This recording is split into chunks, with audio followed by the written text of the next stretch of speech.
तर मुख्यमंत्री माझी लाडकी बहीण योजना असंच म्हणा असं शंभूराज देसाई यांनी म्हटलंय। लाडकी बहीण योजना शिंदेंनीच आणली आहे, महिला स्पष्ट सांगतात असं देखील शंभूराज देसाई म्हणाले।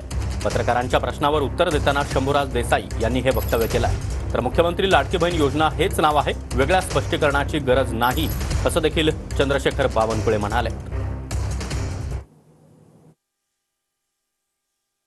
लाडकी बहीण योजनेमध्ये मुख्यमंत्री लाडकी बहीण तुम्ही पण असं म्हणू नका, तुम्ही पण सरकारी जे नाव आहे ना ते नाव घ्या। मुख्यमंत्री माझी लाडकी बहीण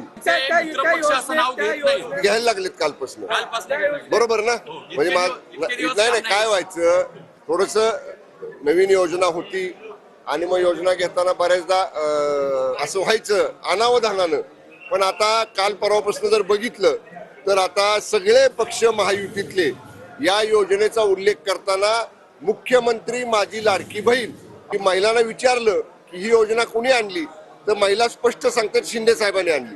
त्यामुळे महिलांच्या मध्ये हे नक्की आहे की ही योजना शिंदे साहेबांच्या नेतृत्वाखालच्या महायुतीच्या सरकारनं आणलेली आहे। शंभूराज देसाई एकीकडे म्हणतात की आता की मुख्यमंत्री लाडकी योजना जी बहिणीची आहे ती मुख्यमंत्र्यांनी आणली असं शंभूराज देसाई म्हणतात। बाबा ती मुख्यमंत्री माझी लाडली बहिणा नावच आहे, त्याच्यामुळे काही वेगळं स्पष्टीकरण